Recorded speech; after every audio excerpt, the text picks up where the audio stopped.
औज़ुबिल्लाहिमिनश्शैतानिर्रजीम बिस्मिल्लाहिर्रहमानिर्रहीम। Welcome back to free maths YouTube channel. उम्मीद है आप लोग खैरियत से होंगे।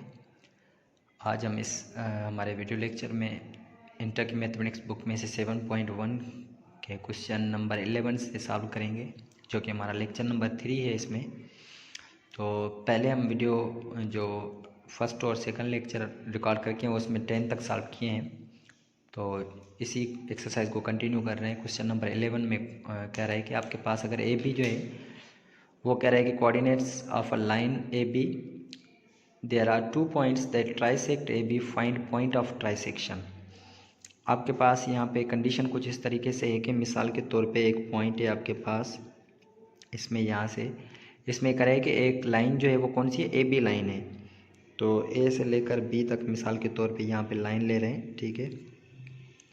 तो इसमें कह रहे हैं कि फिर क्या है कि there are 2 points that trisect A B. 2 points अगर यहाँ से मिसाल के तौर पे यहाँ से लेकर यहाँ तक, इसका मतलब ये होगा कि 1 2 3 पॉइंट बन गए हैं, ठीक है।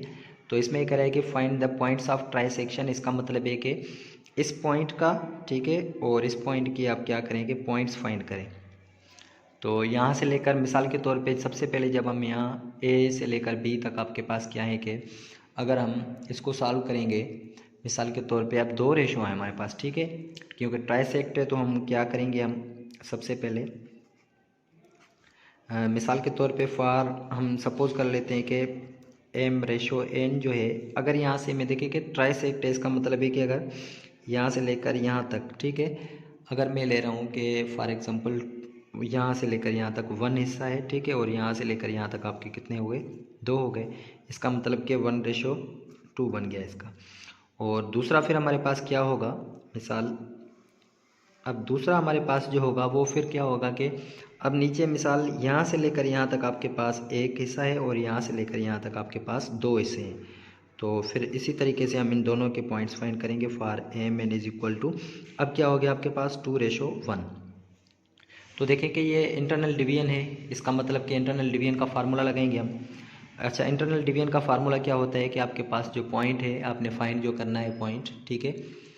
मिसाल के तौर पे इसको हम सी सपोज कर लेते हैं, ठीक है। तो सी जो होगा एक्स कामा वाई, वो फार्मूला क्या होता है, एम एक्स टू 1 होता है, ठीक है। एम एक्स 2 होता है, तो एम आपके पास क्या है, 1 है, और आपके पास x2, ठीक है, x2 आपके पास क्या है, a और b में से x2 आपके पास माइनस का 8 हो जाएगा, तो -8 हो गया। और इसी के साथ फिर प्लस n x1 होता है, तो n की वैल्यू हमारे पास क्या है, यहाँ पे हो गई 2, तो 2 और x1 आपके पास क्या हो गया, x1 ये x2 था, और ये अच्छा सॉरी x2 आपके पास -4 है, और x1 क्या है आपके पास 2 है, ठीक है। अपान में m प्लस n करेंगे, मतलब 1+2 करेंगे। और फिर दूसरा क्या होता है हमारे पास कि यहाँ पे सेम रखते हैं, m रखते हैं सेम 1, और y2 रखते हैं, तो y2 आपके पास अब 8 है माइनस का, और फिर यहाँ पे क्या रखेंगे हमारे पास, फिर प्लस का n होता है, तो n आपके पास 2, और फिर y1 हो जाएगा, y1 क्या है आपके पास 7 है, अपान में ये 3, इनको जमा करेंगे तो हमारे पास ये जो पॉइंट आएगा एक, इनको सॉल्व करेंगे तो -4 हो जाएंगे, और ये क्या हो जाएंगे, +2 अपान में ये 3 हो जाएंगे। अच्छा, इसी तरीके से इसको सॉल्व करेंगे तो 8 1 ज़ा 8 -8 हो जाएंगे, और 2 7 ज़ा 14 हो जाएंगे, अपान में ये 3 हो जाएंगे। इसका मतलब कि एक तो पॉइंट हमें यहाँ से आसानी से मिल गया, ये 0 हो जाएगा, तो ये एक पॉइंट 0, और दूसरा यहाँ से कितने बच जाएंगे आपके पास 6/3 हो जाएंगे, तो 6/3 को आप टेबल लगा लें, तो 2 टाइम्स, इसका मतलब कि ये एक पॉइंट आपके पास सी एक्स कामा वाई जो मिल गया वो 0,2 है, सही है। इसी तरीके से अब हम क्या करेंगे कि रेशो चेंज करेंगे, ठीक है। फिर यहाँ पे डी सपोज कर लेते हैं, एक पॉइंट है, तो डी आपका पॉइंट जो बनेगा वो आपके पास एम होता है, तो एम आपके पास क्या है 2 है, और अब आपके पास क्या है x1 क्या है, सेम ही वैल्यूज लेंगे, ठीक है। x1 आपके पास -4 है, ठीक है, और फिर प्लस ये 1 हो गया n, और x2 आपके पास x1 क्या है, ये 2 है आपके पास, ठीक है। अपान में हम क्या करेंगे, इन दोनों को जमा करेंगे तो ये 3 हो जाएंगे। इसी के साथ फिर m रखते हैं, फिर y2 रखते हैं, तो y2 आपके पास क्या है, माइनस के 8 हो जाएंगे और प्लस फिर n क्या है 1 है और y1 आपके पास क्या है वो है 7 अपान में ये भी 3। तो ये जो d पॉइंट आपको मिल गया है वो 2 4 ज़ा माइनस के 8 और 2 1 ज़ा 2 अपान में 3, ये हो जाएंगे माइनस के 16 और 7 1 ज़ा 7 अपान में 3। अच्छा, जब इनको आप सॉल्व करेंगे तो आपके पास आंसर क्या आएगा माइनस के 6/3, ठीक है। और यहाँ से कितने बच जाएंगे आपके पास माइनस के 16 में से तो माइनस के 9/3 हो जाएंगे। तो इनको टेबल लगा लें यहाँ से 2 टाइम्स और यहाँ पे 3 टाइम्स। इसका मतलब कि डी आपको पॉइंट जो मिल गया है वो -2 -3 है, 3 3 ज़ा 9, ठीक है। तो आपके पास ये पॉइंट्स मिल गए आसानी से। अब हम चलेंगे क्वेश्चन नंबर 12 की तरफ। तो 12 हमारे पास कुछ यूँ है कि इसमें कह रहे हैं कि vertices of P Q R triangle है एक आपके पास, ठीक है। उसमें कह रहे हैं कि ये जो है ना वो पी और क्यू और आर जो है आपके पास क्या है, ये वर्टाइसेस ऑफ अ ट्राइंगल हैं। तो find coordinates of circum centre and find the radius of circum circle of a triangle. अच्छा, तो वो हमारे पास क्वेश्चन नंबर 12 में इसमें कह रहा है कि आपके पास ये पी क्यू आर जो है वर्टाइसेस ऑफ अ ट्राइंगल है। मिसाल के तौर पे आपके पास एक ट्राइंगल है पी क्यू आर, ठीक है। ये आपके पास है पी और ये आपके पास क्यू और ये आर। तो इसके पॉइंट्स आपको मिले हुए हैं। Find coordinates of a circum centre and find the radius of circum circle. अब सर्कम सेंटर और सर्कम रेडियस क्या होता है कि जब आप क्या करेंगे कि मिसाल के तौर पे इन पॉइंट्स में से जो है ना कुछ एक जो है ना वो आपके पास एक सर्किल बन रहा है, ठीक है। इसको सपोज कर लेते हैं यहाँ से लेकर यहाँ तक एक सर्किल बना है। तो सर्किल का जो बिल्कुल बीच वाला जो पार्ट होता है बिल्कुल बीच में, इसको तो सेंटर कहते हैं, लेकिन अब इसको क्या कहेंगे सरकम सेंटर भी कहेंगे। इसका मतलब कि ये सी पॉइंट जो हमारे पास है वो क्या है सरकम सेंटर भी कहलाएगा, ठीक है। और उसके बाद फिर कह रहा है कि find the radius of circumcircle of a triangle. अब फिर इसका रेडियस भी फाइंड करना है। तो रेडियस आपकी मर्ज़ी है, ठीक है। यहाँ सेंटर से लेकर, ठीक है, आपको पता है कि यहाँ तक पॉइंट तक, ठीक है, सरकमफेरेंस तक ये रेडियस होता है, ठीक है। आपकी मर्ज़ी है यहाँ से लेकर यहाँ तक फाइंड करें, यहाँ से लेकर यहाँ तक फाइंड करें, आपको क्या मिल जाएगा ये रेडियस मिल जाएगा। मतलब कि सरकम सर्किल इसको हम कहते हैं। तो अब सबसे पहले हम क्या करेंगे कि इसमें सरकम सेंटर फाइंड करना चाह रहे हैं। तो सी पॉइंट जो है वो सरकम सेंटर है।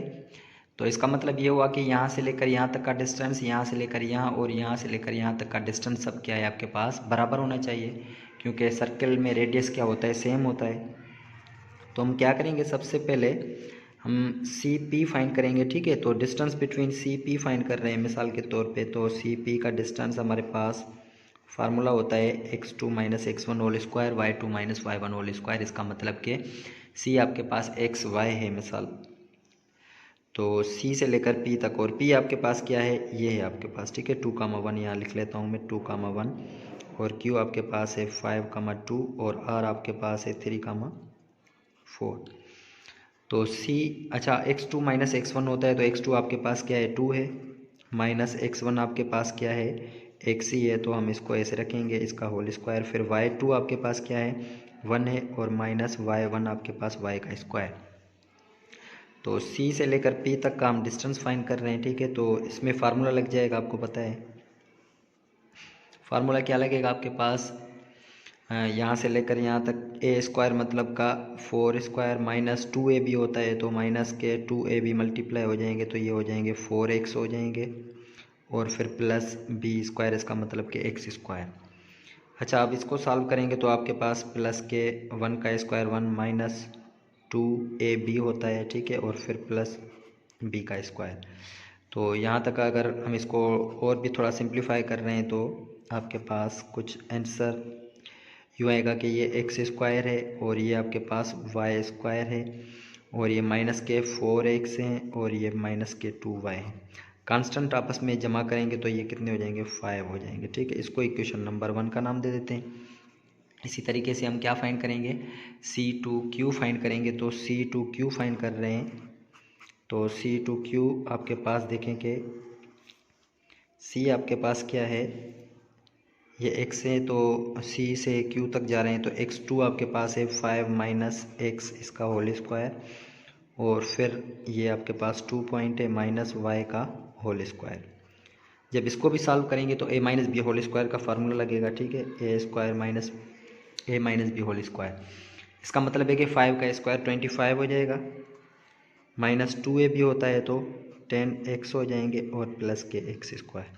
अब इसको सॉल्व करेंगे तो आपके पास क्या आ जाएगा, 2 का स्क्वायर 4 माइनस 2ab होता है तो 4y और प्लस y का स्क्वायर।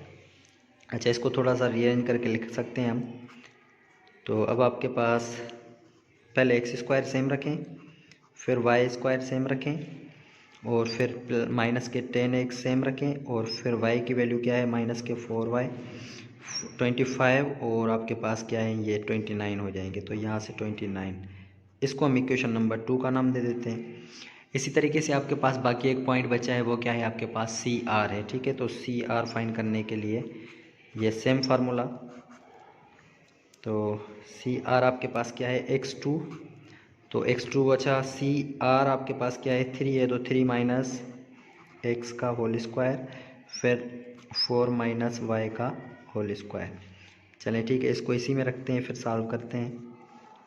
तो ये हो जाएगा 3 का स्क्वायर 9 माइनस 2 3 6 हो जाएंगे x, और फिर प्लस एक्स स्क्वायर। इसी तरीके से इसको सॉल्व करेंगे तो ये 16 और माइनस के 2ab 2 4 8 और y और प्लस के y स्क्वायर हो जाएंगे, ठीक है।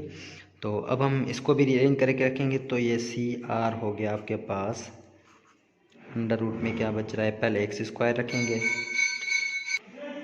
फिर हम क्या करेंगे कि वाई स्क्वायर रखेंगे, तो ये हो जाएगा वाई स्क्वायर, फिर एक्स की वैल्यू क्या है, माइनस 6x है, फिर वाई की वैल्यू क्या है आपके पास, माइनस के 8y है, और फिर आपके पास क्या है, कांस्टेंट है, तो ये 9 और 16 कितने हो जाएंगे, 25 हो जाएंगे। इसको इक्वेशन नंबर 3 दे देते हैं, ठीक है। अच्छा, अब देखें इक्वेशन 3, ठीक है, हमारे पास मिल गई है। तो अब देखें कि पहले हम लिख के आए कि यहाँ तक का जो डिस्टेंस होगा, मतलब कि हमारे पास डिस्टेंस क्या था, CP, ठीक है। यहाँ पे हम लिखेंगे कि C से लेकर P तक का डिस्टेंस, और फिर C से लेकर Q तक का डिस्टेंस, और फिर C से लेकर R तक का डिस्टेंस क्या है, बराबर है। तो हम क्या करेंगे कि अब हमारे पास इक्वेशंस जो मिली हुई हैं हम उनको सॉल्व करेंगे, ठीक है। CP की इक्वेशन इसके इक्वेट कर दें, फिर इस इक्वेशन को इसके इक्वेट कर दें, ठीक है। इसको सॉल्व करेंगे इसे, तो CP आपके पास इक्वेशन है एक्स स्क्वायर, और फिर आपके पास है वाई स्क्वायर, और फिर माइनस के 4x हैं, और फिर माइनस के 2y हैं, और प्लस के 5 हैं। इसको इक्वेट कर दें इस CQ के बराबर। तो CQ आपके पास इक्वेशन कौन सी बनी हुई है, सेकंड इक्वेशन को देख लें, X square plus Y square है, और इसी के साथ फिर आपके पास क्या है, माइनस के 10x हैं, और क्या है आपके पास, माइनस 4y और प्लस के 29 इज इक्वल टू, अब इसी इक्वेशन को देख लें थर्ड को, X square plus Y square, फिर आपके पास माइनस 6x माइनस के 8y, ठीक है, और फिर प्लस के 25। अच्छा, मैंने अनरूट सबसे ख़त्म कर दिया है, क्योंकि स्क्वायरिंग बोथ साइड्स करेंगे तो आपको पता है कि अनरूट ख़त्म हो जाएगा, ठीक है। अब इस और इसको हम सॉल्व करेंगे, तो पहले इन दोनों को हम लिखते हैं, ठीक है, फिर उन दोनों को सॉल्व करेंगे।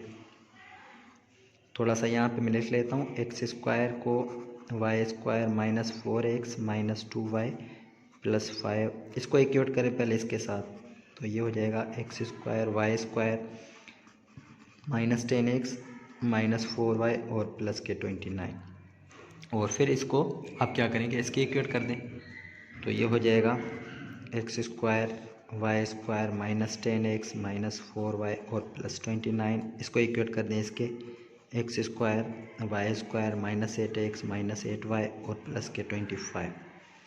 जब इनको सॉल्व करेंगे तो आपके पास देखें कि वैल्यूज़ कौन सी कट जाएंगी, यहाँ से एक्स स्क्वायर पॉजिटिव है उस तरफ जाएगा, नेगेटिव ख़त्म, वाई स्क्वायर में कैंसिल हो जाएगा, ठीक है।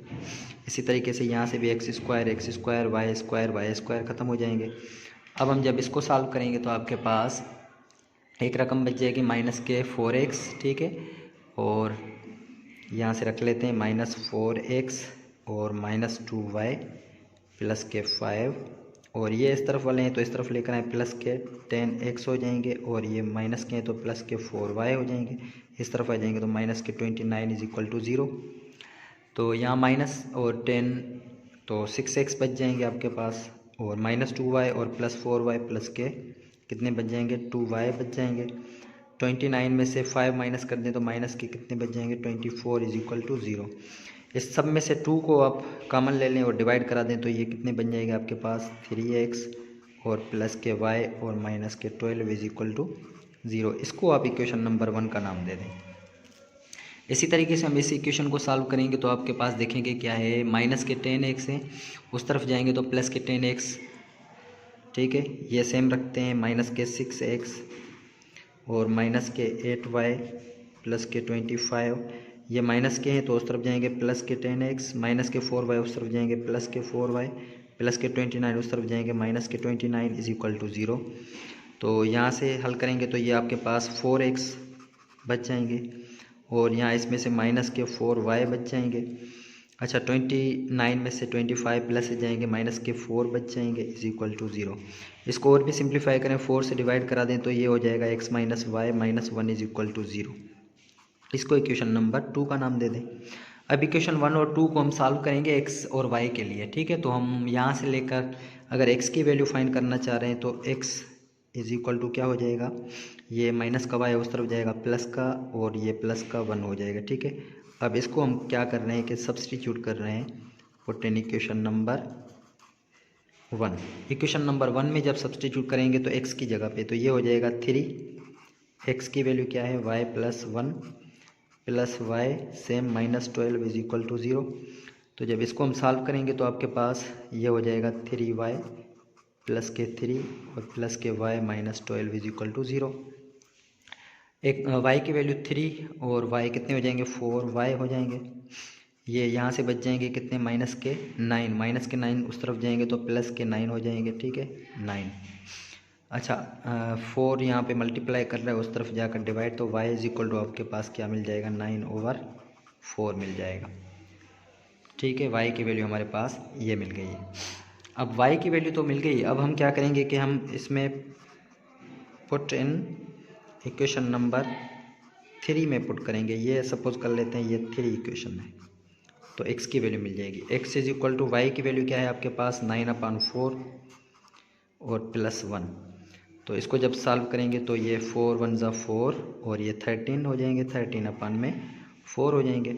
तो अब आपके पास ये पॉइंट्स x का y जो बीच वाला पॉइंट था कौन सा था हमारे पास, c जो सरकम सेंटर था वो हमें मिल गया था, ठीक है। तो c आपके पास क्या है, आपके पास एक तो मिल गया 13/4 मिल गया और फिर दूसरा पॉइंट आपके पास क्या है, 9/4 है। अच्छा, अब इसमें हमें कुछ और भी कह रहा था कि आप क्या फाइंड करें कि सरकम सर्कल ऑफ ट्राइंगल फाइंड करें। तो सरकम सर्कल का रेडियस फाइंड करना है, तो रेडियस सी से लेकर पी तक आप अब फाइंड कर सकते हैं कि सी अब आपके पास ये है और अब जब पी पॉइंट है आपके पास वो कौन सा पॉइंट है, 2,1 है। जहाँ से भी आप फाइंड करेंगे उसका मतलब है कि आपके पास रेडियस मिल जाएगा, ठीक है। तो रेडियस फाइंड करने के लिए रेडियस क्या है, एक डिस्टेंस ही है सी से लेकर पी तक। तो इसको हम सॉल्व करेंगे x2 माइनस x1 का होल स्क्वायर। तो x2 आपके पास क्या है, ये 2 है और फिर माइनस x1 क्या है, 13/4 और इसका होल स्क्वायर, फिर प्लस y2 आपके पास क्या है, ठीक है, ये है 1 और माइनस 9/4 का होल स्क्वायर। इसको जब आप सॉल्व करेंगे तो आपके पास क्या आ जाएगा, 2 4 ज़ा 6 और माइनस के 13 तो माइनस के 7/4 और इसका होल स्क्वायर, प्लस 4 1 ज़ा 4 और माइनस 9 तो कितने हो जाएंगे, माइनस के 5/4 और इसका भी होल स्क्वायर। 2 4 ज़ा 8 हो जाएंगे, 8 में से माइनस के 13 बाकी माइनस के 5 बच जाएंगे, ठीक है। तो यहाँ पे भी गलती हो गई थोड़ी सी, माइनस के 5 बच जाएंगे।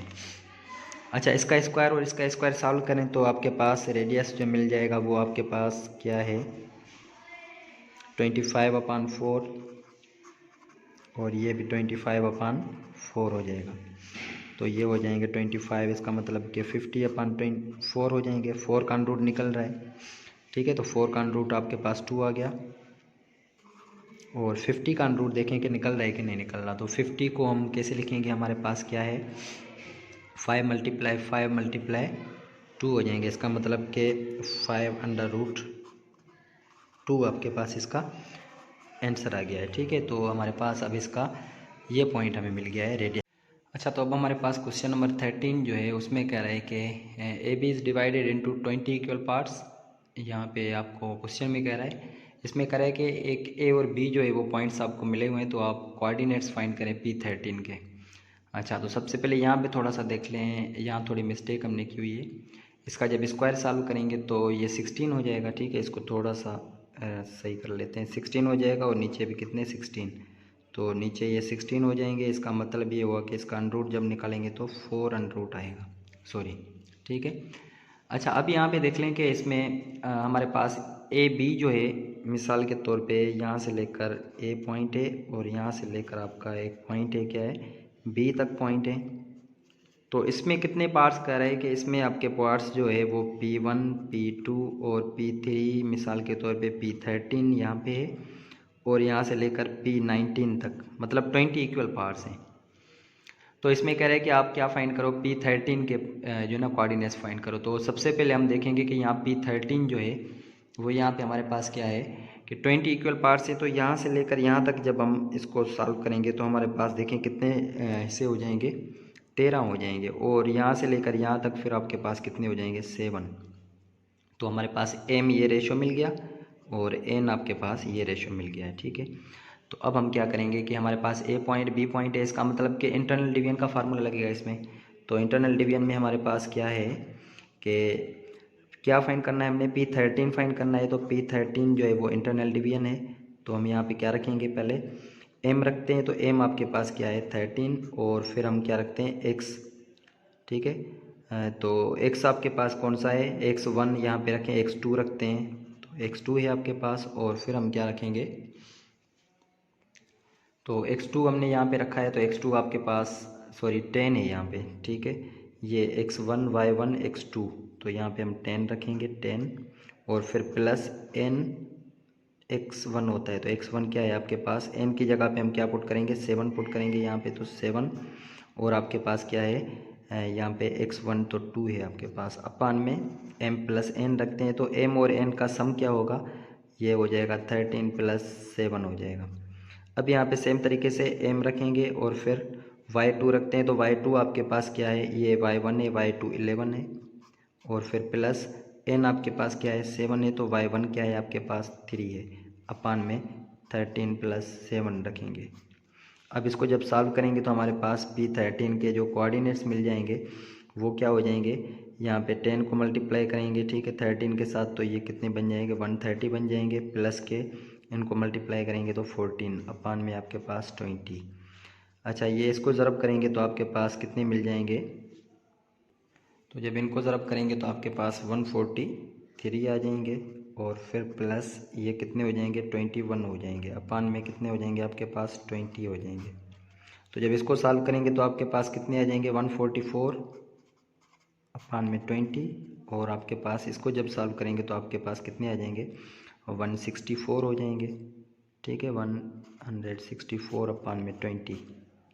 अच्छा, इसको और सिंप्लीफाई कर सकते हैं आप, यहाँ पे अगर टेबल लगाना चाहें तो टेबल लगा सकते हैं। ठीक है, तो टेबल कौन सा लगेगा आपके पास, यहाँ पे देखें कि 20 है और यहाँ पे 20 पे आप 4 का टेबल लगा सकते हैं, लेकिन यहाँ पे 2 का लगेंगे तो 10 और यहाँ पे कितने हो जाएंगे 72 हो जाएंगे। फिर 2 का 5 टाइम्स और यहाँ पे 36, इसका मतलब ये हो गया 36 अपान में 5। इसको भी 2 का लगें तो 10 टाइम्स और यहाँ पे 2 का लगेंगे तो 82 टाइम्स और फिर से 2 का लगें तो 5 और यहाँ पे 82 का 41 हो जाएगा। इसका मतलब कि 41 अपान में 5 इसका आंसर आ जाएगा हमारे पास। तो ये हमारे पास क्वेश्चन नंबर 13 हो गया। अब हम चलेंगे क्वेश्चन नंबर 14। तो अब हमारे पास क्वेश्चन नंबर 14 में इसमें कह रहे हैं कि आपके पास 3 पॉइंट्स हैं, वो कोलिनियर पॉइंट्स हैं। कोलिनियर पॉइंट्स का मतलब क्या होता है कि आपके पास ए बी सी हैं। ठीक है, तो तीनों एक ही लाइन के ऊपर मौजूद हैं, ए बी सी मिसाल के तौर पे।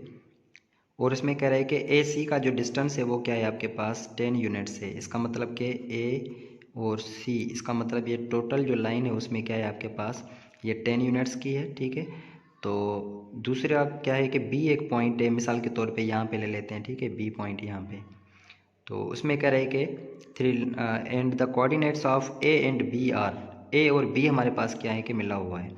तो ए बी आपके पास क्या मिले हुए हैं कि 3,7, ठीक है, और 3,4 और 7,7 यहाँ पे आपके पास मिला हुआ है। तो हमारे पास क्या है यहाँ पे, मिसाल ए पॉइंट है आपके पास 3,4 और बी पॉइंट जो है वो है आपके पास 7,7। इसमें करेगा सी जो है वो आप फाइंड करें, ये x, y आप ये फाइंड करें। यहाँ से लेकर यहाँ तक का डिस्टेंस 10 यूनिट से ए और सी तक का। तो अब यहाँ पे हम इसका सी का कोऑर्डिनेट फाइंड करने के पहले हम क्या करेंगे कि सबसे पहले और बी का डिस्टेंस फाइंड करना चाह रहे हैं, क्योंकि हमें पता चले कि बी किस जगह पे मौजूद है, ठीक है। तो हम यहाँ पे फाइंड करेंगे कि ए बी का डिस्टेंस जो होगा वो आपके पास क्या है, x2 माइनस x1, x2 क्या है आपके पास 7 माइनस 3 का होल स्क्वायर, फिर y2 माइनस y1, तो y2 क्या है 7 माइनस 4 का होल स्क्वायर। अब इसको जब हम सॉल्व करेंगे तो आपके पास 4 का स्क्वायर, ठीक है, 4 का स्क्वायर 16 हो जाएंगे, प्लस के 3 का स्क्वायर क्या हो जाएगा 9। इसका मतलब कि ये 25 का आंसर आ जाएगा 5 यूनिट्स। इसका मतलब कि ए से सी तक का डिस्टेंस टोटल 10 है, इसका मतलब ये आधा है। इसका मतलब कि ये यहाँ से लेकर यहाँ तक 5 है और यहाँ से लेकर यहाँ तक 5। इसका मतलब कि बी जो है आपके पास क्या है, मिड पॉइंट है। यहाँ पे हम लिखेंगे बी जो है वो आपके पास अब पता चल गया कि is mid point of A C line. तो अब हम यहाँ से आसानी से फाइंड कर सकते हैं सी को। तो सी जो है वो हम क्या रखेंगे कि आपके पास बी मिड पॉइंट है, तो बी मिड पॉइंट क्या है आपके पास, मिड पॉइंट का फार्मूला 7,7, क्योंकि बी मिड पॉइंट है, और फिर यहाँ पे x1 प्लस x2। तो अब x1 प्लस x2 क्या है 3 प्लस x है, ठीक है, तो 3 प्लस x अपान में 2, और फिर 4 प्लस y अपान में 2। अब जब हम यहाँ पे इसकी वैल्यू फाइंड करना चाह रहे हैं तो इसको इसके इक्वेट कर दें और इसको इसके इक्वेट कर दें, तो ये हो जाएगा 7 is equal to 3 plus x upon में 2, और दूसरा क्या हो जाएगा 4 प्लस वाई अपान में 2 इज इक्वल टू, इसको भी 7 के इक्वेट कर दें। तो यहाँ से आप x और y की वैल्यू आसानी से फाइंड कर सकते हैं। ये हो जाएंगे कितने 7 2 4 7 14 is equal to 3 plus X. तो अब आप x की वैल्यू फाइंड करना चाह रहे हैं तो x की वैल्यू क्या मिल जाएगी, प्लस का 3 इस तरफ माइनस का 3, इसका मतलब कि 11 हो गया, ठीक है। इसी तरीके से y की वैल्यू फाइंड करना चाह रहे हैं तो ये 14 हो जाएंगे, प्लस के 4 है उस तरफ जाएंगे तो माइनस के हो जाएंगे। इसका मतलब कि y आपके पास क्या मिल गया 14 में से 4 आप माइनस कर लें, तो अब आपके पास answer y is equal to 10 हो गया। इसका मतलब कि c जो पॉइंट था हमारे पास वो आपके पास कौन सा मिल गया है 11,10 आंसर मिल गया इसका, ठीक है। तो अब हम चलेंगे क्वेश्चन नंबर 15 की तरफ। अच्छा, तो अब हमारे पास क्वेश्चन नंबर 15 में जो है वो उसमें कह रहा है कि आपके पास find coordinates of incentre of a triangle whose angular points are. आपके पास एंगुलर पॉइंट्स जो है ना वो मौजूद हैं। आप क्या करेंगे इनके क्या coordinates of in centre find करेंगे। तो सबसे पहले हमारे पास इन सेंटर का मतलब क्या होता है कि एक जो है हमारे पास क्या है LMN ट्राइंगल है। यहाँ पे मैं थोड़ा सा इसको बनाने की कोशिश कर रहा हूँ, ठीक है। यहाँ पे मैं सपोज कर लेता हूँ कि L ये है मेरा पॉइंट और M ये है पॉइंट और N ये पॉइंट है। इनके एंगुलर पॉइंट्स आपके पास ये मौजूद हैं। देखें कि ये क्या है आपके पास एंगुलर पॉइंट्स हैं, मतलब कि L की वैल्यू यहाँ है 2,8, M की वैल्यू ये है और ये है। तो आप क्या करें इन सेंटर फाइंड करें। इसका मतलब कि इन सेंटर ये होता है इन सेंटर ऑफ ट्राइंगल, इसको हम कहते हैं। तो अब क्या करेंगे इसके लिए हमारे पास क्या चाहिए कि फार्मूला जो होता है उसके लिए हमारे पास L का यहाँ पे सिमाल L हमें चाहिए, ठीक है, और फिर यहाँ पे हमारे पास N का सिमाल N चाहिए और M का सिमाल M चाहिए। तो ये देखें कि M L और N क्या है, इनके बीच में ये डिस्टेंस हैं। तो हम सबसे पहले L M N फाइंड करेंगे, ठीक है, और फिर हम इसको क्या करेंगे कि सॉल्व करेंगे। चलो देखें कि अगर फार्मूले के हिसाब से हम LMN नहीं रखते तो आप ABC भी रख सकते हैं। मिसाल के तौर पे ये जो है वो A है और ये आपके पास क्या है B है और ये आपके पास क्या है C है। इसी तरीके से भी कर सकते हैं। तो सबसे पहले हम क्या करेंगे इनके डिस्टेंस फाइंड करेंगे। तो डिस्टेंस आप जब A फाइंड करना चाह रहे हैं तो A जो है वो किसका डिस्टेंस है, हम यहाँ पे लिखेंगे A is equal to M और N का डिस्टेंस है। इसका मतलब कि N M का डिस्टेंस है। तो डिस्टेंस का फार्मूला यहाँ पे हम लगाएंगे, तो N और M, ठीक है। तो N और M में डिस्टेंस फार्मूला क्या लगाएंगे हम, x2 आपके पास क्या है N से लेकर M तक जा रहे हैं तो x2 आपके पास 8 है और माइनस x1 क्या है 9 है, और इसी तरीके से y2 आपके पास क्या है 2 और माइनस के 9। इसका मतलब ये हुआ कि हम क्या फाइंड कर रहे हैं, ए फाइंड कर रहे हैं।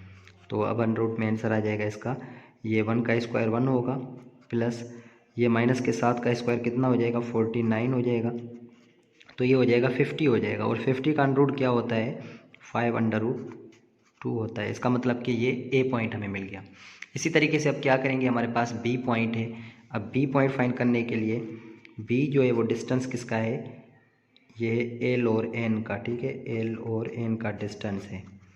तो एल और एन का डिस्टेंस हम जब फाइंड करेंगे तो x2 आपके पास है 9 माइनस x1 क्या है 2 है, इसका होल स्क्वायर, फिर प्लस y2 आपके पास क्या है 9 है आपके पास, माइनस 8 इसका होल स्क्वायर। तो अब आपके पास बी पॉइंट जो मिल जाएगा वो आपके पास है ये 7 का स्क्वायर 49 हो जाएगा, प्लस 9 में से 8 बाकी 1 का स्क्वायर 1 होगा। इसका मतलब ये भी 50 हो गया, और 50 का अंडर रूट ये 5√2 हो जाएगा। अच्छा, इसी तरीके से हम क्या करेंगे, अब सी पॉइंट फाइंड करेंगे। तो सी जो है वो किसका डिस्टेंस है, सी आपके पास है एल और एम का डिस्टेंस। तो एल एम का डिस्टेंस, तो अब यहाँ पे एल और एम में क्या है, एल आपके पास क्या है, एल एम की तरफ जा रहे हैं तो x2 आपके पास है 8 माइनस 2 का होल स्क्वायर, प्लस y2 आपके पास क्या है 2 माइनस 8 का होल स्क्वायर। तो यहाँ से आपके पास कितने बन जाएंगे, ये आपके पास कुछ जो आंसर आएगा वो कुछ इस तरह से आएगा।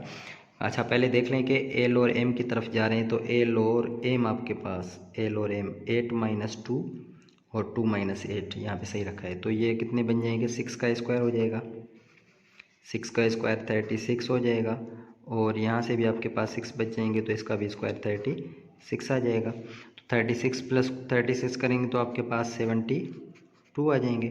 अब 72 की जगह पे हमारे पास, अच्छा तो इसका जब अंडर रूट लेंगे तो ये हो जाएगा इसका अंडर रूट 6√2 इसका आंसर आ जाएगा। ठीक है, हमारे पास अब ये ए बी सी फाइंड हो गए, एंगुलर पॉइंट्स आपके पास मिले हुए हैं, ये साइड्स भी आपको मिल गए। अच्छा, इन सेंटर का फार्मूला आपके पास क्या होता है कि आई इन सेंटर को शो करता है इज इक्वल टू, आपके पास फार्मूला होता है ax1 प्लस bx2 होता है, और फिर प्लस cx3 होता है। ठीक है, इसी तरीके से नीचे हमारे पास क्या होता है, a प्लस बी प्लस सी करते हैं।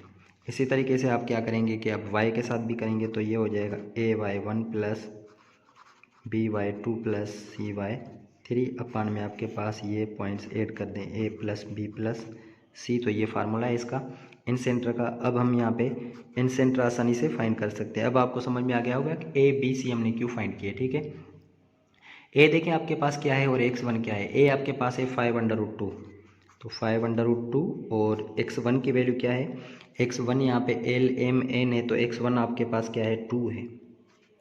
ठीक है, फिर प्लस b की वैल्यू क्या है हमारे पास, b की वैल्यू आपके पास है 5√2, और इसी के साथ यहाँ पे x2 है, तो x2 आपके पास क्या है m का 8, और फिर प्लस c आपके पास क्या है 6√2 है, और फिर आपके पास x3 है, तो x3 आपके पास क्या है 9 है। अपान में आप क्या करेंगे, इन सब को जमा करेंगे, 5√2 a की वैल्यू, 5√2 b की वैल्यू, और 6√2 c की वैल्यू। इसी तरीके से आप क्या करेंगे, ay1 by2, तो a की वैल्यू आपके पास फिर से देखेंगे सेम है 5√2। ठीक है, और फिर y1 रखेंगे तो y1 क्या है आपके पास 8 है, प्लस b आपके पास क्या है 5√2, और y2 की वैल्यू क्या है आपके पास 2 है, और फिर इसी तरीके से c की वैल्यू फाइंड करना चाह रहे हैं तो वो 6√2 हमने फाइंड की हुई है, और इसी के साथ हम क्या करेंगे y3, तो y3 आपके पास 9 अपान में ये सेम आंसर आएगा। जब आपके पास अंडर में ये सेम है तो आप इनके कोएफिशिएंट जमा करेंगे, ये 5 और 5 10 16√2 हो जाएंगे, 16√2 हो जाएंगे। अब हम यहाँ पे इनको सॉल्व करेंगे i(x, y), तो जब इनको मल्टीप्लाई करेंगे तो आपके पास देखिए क्या आंसर आ जाएगा, ये हो जाएगा 10√2। ठीक है, और फिर ये 5 8 40√2 हो जाएंगे, और इसी तरीके से 54 हो जाएंगे √2 अपान में इनको जब जमा किया है तो 16√2 आ रहा है। इसी तरीके से इनको 40√2 हो जाएगा, प्लस के 10√2 हो जाएंगे, और ये हो जाएंगे √2 अपान में आपके पास 16√2 आ जाएगा। तो अब यहाँ पे इसको हम सॉल्व करेंगे तो इसमें देखें कि जब अंडर में सेम है तो आप इनको जमा कर सकते हैं। 10 और ये कितने हो जाएंगे 50 50 104 हो जाएंगे। 104 अपान में 16√2 हो जाएंगे। इसको भी जमा करेंगे तो ये 50 और ये क्या हो जाएंगे 104 और अपान में ये 16√2 हो जाएंगे। ठीक है, तो यहाँ पे देखें कि √2 यहाँ से भी कैंसिल, √2 यहाँ से कैंसिल, √2 यहाँ से कैंसिल, √2 यहाँ से कैंसिल। तो इसको जब सिंप्लीफाई और भी करेंगे तो आपके पास टेबल लग जाएंगे। 2 का टेबल आपके पास चलें, ठीक है, यहाँ पे 2 का टेबल 8 टाइम्स और 2 का टेबल यहाँ पे कितनी बार लग जाएगा 52 टाइम्स लग जाएगा। अच्छा, और भी टेबल लगाएं तो आपके पास 2 का टेबल कितनी बार 4 टाइम्स और यहाँ पे 26 टाइम्स। इसी तरीके से और भी टेबल लगाएं तो 2 का टेबल 2 टाइम्स और यहाँ पे 13। इसका मतलब कि ये आंसर हुआ 13/2। तो इसका भी आंसर कितना आएगा 13/2 आ जाएगा। तो ये आपके पास क्या है, हमारे क्वेश्चन इस 15 में से 1 का आंसर है। अच्छा, इसी तरीके से हम क्या करेंगे, इसी को क्वेश्चन नंबर 2 को सॉल्व करेंगे। तो क्वेश्चन नंबर 2 को देखते हैं हमारे पास क्या।